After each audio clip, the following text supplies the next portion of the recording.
The bell above the diner door chimed as Ethan Rhodes stepped inside, the scent of warm bread and fresh coffee wrapping around him. He wasn't used to places like this, small, worn, filled with the hum of simple lives. His world usually revolved around sleek restaurants, quiet negotiations, and million-dollar deals. But tonight wasn't about that. Tonight was about Sophie.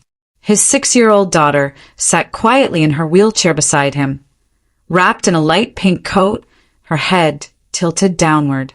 She didn't speak, didn't move much. Her small fingers just twitched against her dress. Ethan's heart tightened. The hostess, a young woman with tired eyes, greeted him with a practiced smile. "Table for two?" she asked. Ethan gave a firm nod. "Something quiet." Without another word, she led them to a booth in the corner, away from the noise and clinking cutlery. As Ethan slid into the seat across from Sophie, he picked up the menu but barely looked at it. His eyes stayed on his daughter. "Sophie," he said gently, "are you hungry?" She didn't reply. She never did. Ethan's chest rose and fell with a slow, quiet exhale.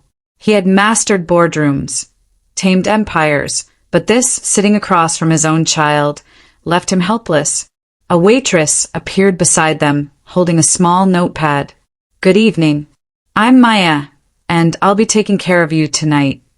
Ethan looked up. She looked young, maybe mid-20s, with flour on her sleeve and tired but kind hazel eyes. "What can I get started for you?" she asked. "Grilled chicken for me," he replied, then hesitated, glancing at Sophie. "And for her?" Maya crouched slightly, her eyes landing on the child. "Chicken noodle soup? It's homemade. Easy on the stomach." Ethan nodded. "That's fine." Maya left with a smile, and Ethan absently pulled out his phone, pretending to check emails. But his mind wasn't on work. Would Sophie eat tonight, or would she push the spoon away like always?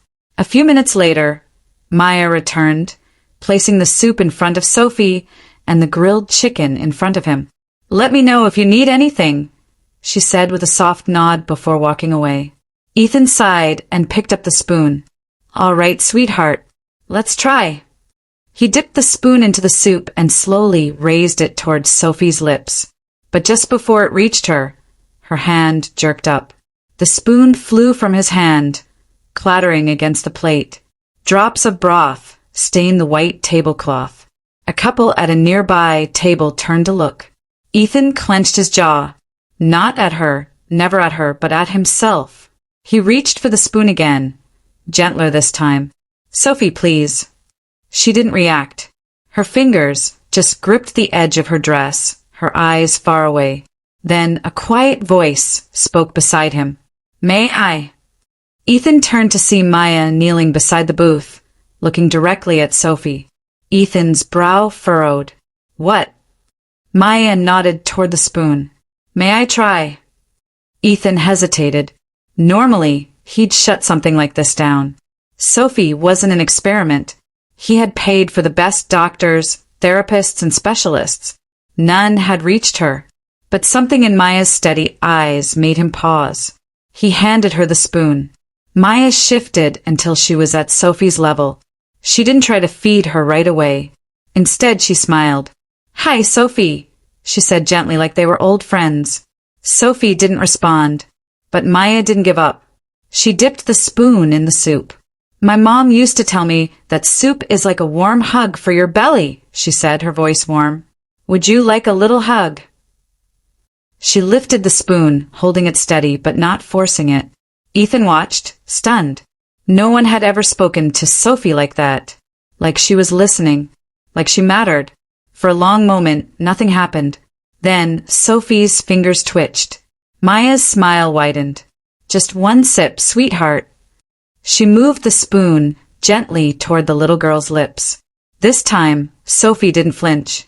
The warm broth touched her lips. A second passed, then another, and Sophie swallowed. Ethan froze. It was only a sip. Just one. But it was more than any therapist or aide had ever managed. Then something even more shocking happened. Sophie looked at Maya. Not through her. Not past her. But at her. And then she smiled, a soft, hesitant curve of her lips. Ethan's breath caught. His daughter hadn't smiled in years. Not since her mother died. He gripped the table, trying to make sense of what just happened. How did you do that? Ethan asked, his voice rough. Maya looked up at him, her hazel eyes still focused on Sophie. I just spoke to her, she said simply, as if it were the most natural thing in the world. Ethan didn't know what to say. He just stared at the woman who had done something miraculous, something he hadn't seen in over 2 years. And somewhere in the back of his heart, where grief had buried everything else, he felt it stir again. Hope! Ethan couldn't sleep that night. Long after Sophie had been tucked into bed and the house had gone quiet, he sat in his study, a glass of untouched whiskey in his hand. His thoughts kept circling back to Maya, to her voice, to the way Sophie had responded. That smile, it had been real. He had spent years paying top dollar for experts who couldn't even get Sophie to blink, and yet a waitress in a small-town diner had gotten her to smile. Who was she? He reached for his phone. After a moment's hesitation, he called his assistant. I need you to look into someone for me, he said. Maya Bennett. I want everything. The next evening, Ethan returned to the diner. It was quieter than before. The buzz of the dinner crowd had faded, and the place glowed under soft yellow lights. He spotted Maya clearing a table near the back. Her sleeves were rolled up, a bit of flour dusted her cheek, and she moved with the ease of someone used to hard work. Ethan walked straight to her. She looked up, surprised. Mr. Rhodes, she said cautiously. Maya, he replied evenly. We need to talk. She wiped her hands on her apron, glancing toward the front. I'm working. It won't take long. Maya led him to a quiet spot by the service station. What is this about? She asked. Ethan didn't hesitate. You were incredible with Sophie. Maya blinked. I just treated her like a kid, not a diagnosis. Exactly, Ethan said. Silence hung between them. He studied her closely. You've worked with children like her before, haven't you? Maya stiffened. I babysat. That's all. You're lying. Maya's eyes narrowed. Excuse me. Ethan's tone didn't shift. You studied special education at NYU. Top of your class. Then 2 years ago you vanished. Maya's hands clenched. You had me investigated? I had questions, Ethan said calmly. And I found answers. You were brilliant. Professors called you gifted. Then one day you dropped out. No explanation. No graduation. And now you're a waitress. It's none of your business, she snapped. It is, he said firmly, because you're the only person who's ever gotten through to my daughter. Maya flinched. It was barely noticeable, but Ethan caught it. Come work for me, he said quietly. Be Sophie's caregiver. Maya's eyes widened. What? Ethan didn't flinch. She trusts you. She responds to you. She needs you. Maya shook her head, stepping back. You don't know me. You don't know anything about me. I know you're patient, kind, and you helped my daughter more in 5 minutes than anyone else has in 2 years, Ethan replied. That's enough for me. Maya laughed, but there was no joy in it. I can't. Why not? He asked. She looked away. Because I'm not who you think I am. Tell me why, Ethan said more softly now. Maya's arms crossed tightly over her chest. Her lips pressed into a firm line. She opened her mouth, then closed it. Finally, she said, I have tables to clear. And just like that, she walked away. Ethan stood there, watching her disappear through the swinging doors. But something inside him had shifted. She wasn't just refusing out of pride. She was protecting something, maybe herself.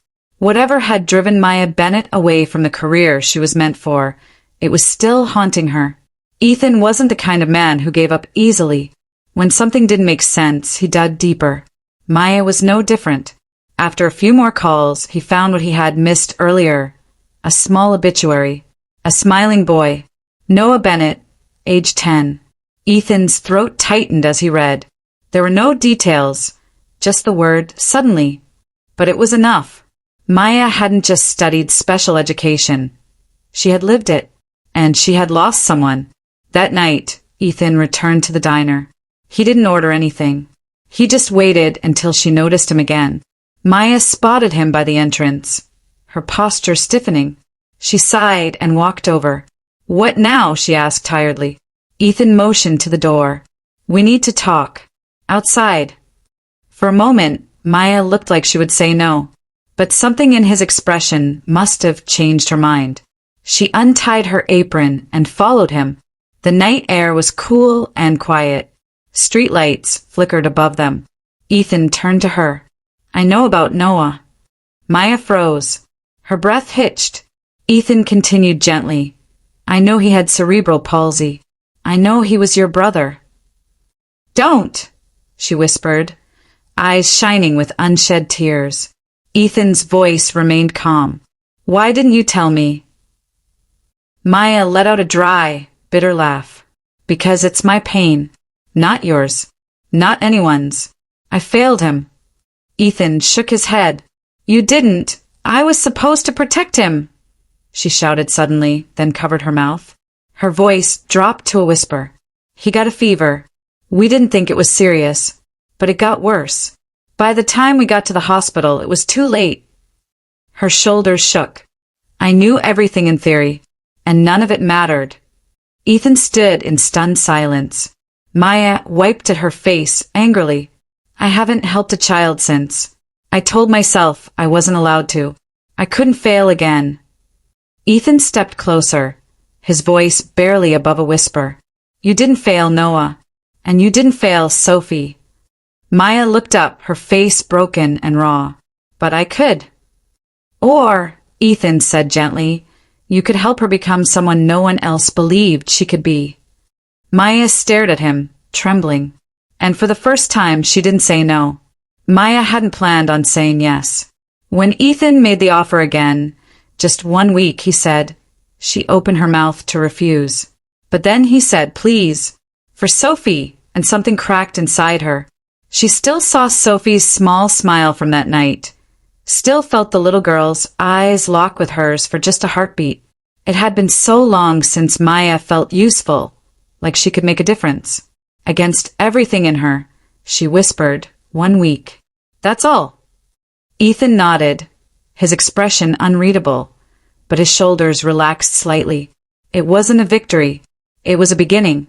The Rhodes estate was nothing like Maya expected. Calling it a house was an understatement. The mansion sat behind tall iron gates, surrounded by carefully trimmed hedges and stone walkways. Inside, marble floors stretched beneath chandeliers, and sunlight spilled through towering windows. Maya followed Ethan through long hallways until he stopped outside a slightly open door. "This is Sophie's room," he said softly. Maya stepped inside and froze. The room was soft and warm, with pastel colors, shelves filled with books and stuffed animals, and a huge window letting in golden light. And in the middle of it all sat Sophie, curled quietly in her chair, staring at nothing. The first 2 days were rough. Sophie didn't respond when Maya greeted her. She flinched when Maya gently guided her toward toys. At night, Maya sat alone in the guest room, doubt clawing at her chest. "I'm not ready for this," she thought. "What if I fail her too?" But on the 3rd day, something changed.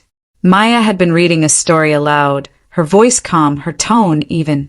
She thought Sophie wasn't listening, until she noticed the girl's fingers tapping against the chair. Barely a movement, but it matched the rhythm of her voice. Maya's breath caught. "You like this one, don't you?" No answer, but the tapping continued. That night, Maya lingered by Sophie's bedside after tucking her in. The house was silent. Sophie's eyes were heavy but not fully closed. Slowly, Maya sat beside her and, without thinking, began to sing. "You are my sunshine, my only sunshine." Her voice trembled, cracking with memory. It was the lullaby Noah had loved, the one she'd sworn she would never sing again. Sophie stirred slightly but didn't flinch. "You make me happy when skies are gray." Maya's throat tightened, but she kept going. Outside the room, Ethan had paused by the door.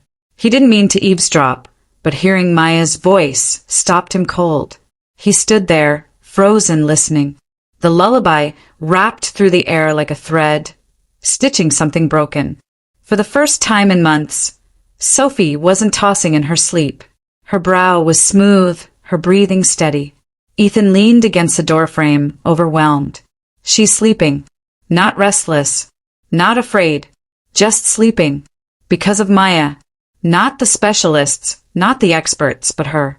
A waitress who had become so much more. That night, he didn't return to his office. He sat quietly in the hallway, near Sophie's door. Not because he was guarding her, but because something in him needed to be near the peace she had found. The changes were small at first. Ethan told himself he was just observing, making sure the week went smoothly. But little by little he stayed longer. He helped Maya guide Sophie's hands during playtime. He sat with them during story hour. When Sophie reached out to him during a stretching exercise, he nearly cried. One afternoon, Maya looked up from the floor where Sophie was gently stacking blocks. Ethan sat beside them, completely focused on his daughter. You don't have to be here every day, she said softly. He didn't look at her. I do. Why? Maya asked. Ethan's voice cracked. Because I should have been a long time ago.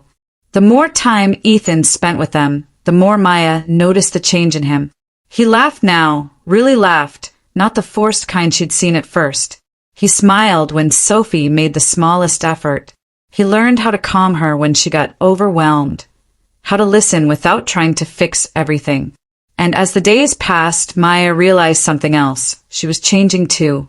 The fear that used to choke her had loosened its grip. She no longer doubted every step, every word. With Sophie, things felt natural, like breathing. One afternoon, while Ethan helped Sophie trace shapes with colorful markers, Maya watched them and whispered to herself, maybe this is what healing looks like. That evening, they sat out on the back patio. The sun was setting, casting golden light across the garden. Sophie had fallen asleep inside after a day full of laughter and storybooks. Maya sipped from a cup of tea, the warm air brushing her cheeks. She's improving so much, she said, her voice soft. Ethan nodded, but his gaze stayed on Maya. Because of you. She shook her head gently. Because she's brave. I just helped her see it. Ethan turned toward her then, really turned, and the look in his eyes made her chest tighten. You help people see the best in themselves, Maya. Even me. Maya blinked. Ethan! But the words didn't come. The air between them was thick with all the things they hadn't said. Ethan stood up slowly and pulled something from his pocket. A small velvet box. Maya's breath caught. What are you doing? She asked, almost afraid to move. He dropped to one knee. Maya Bennett, I love you. Not just because of what you've done for Sophie, but because of how you've changed me. I thought love was something I had lost forever. But you brought it back. You made this house a home again. And I don't want to lose that. Maya pressed her hand to her mouth as tears pooled in her eyes. She didn't speak. Couldn't. But then the patio door opened, and Sophie stepped out, rubbing her eyes. Maya, she said sleepily, say yes. Maya laughed through her tears and whispered, yes, yes, I will. They held each other tightly, the soft sounds of the evening wrapping around them like a promise. Sophie walked over and hugged Maya's leg, her tiny arms squeezing with surprising strength. Ethan pulled them both in, and for the first time in a long time, it didn't feel like they were surviving. It felt like they were living. Real love, Maya realized, wasn't perfect. It was messy, hard, terrifying, but it was also beautiful. It was Sophie's smile, Ethan's quiet strength, the way they had all found each other in their brokenness. And as they stood there, wrapped in the arms of a new beginning, Maya knew this wasn't the end of the story. It was the beginning of a family. Like and subscribe for more contents like this, and let us know where you are watching from under the comment section.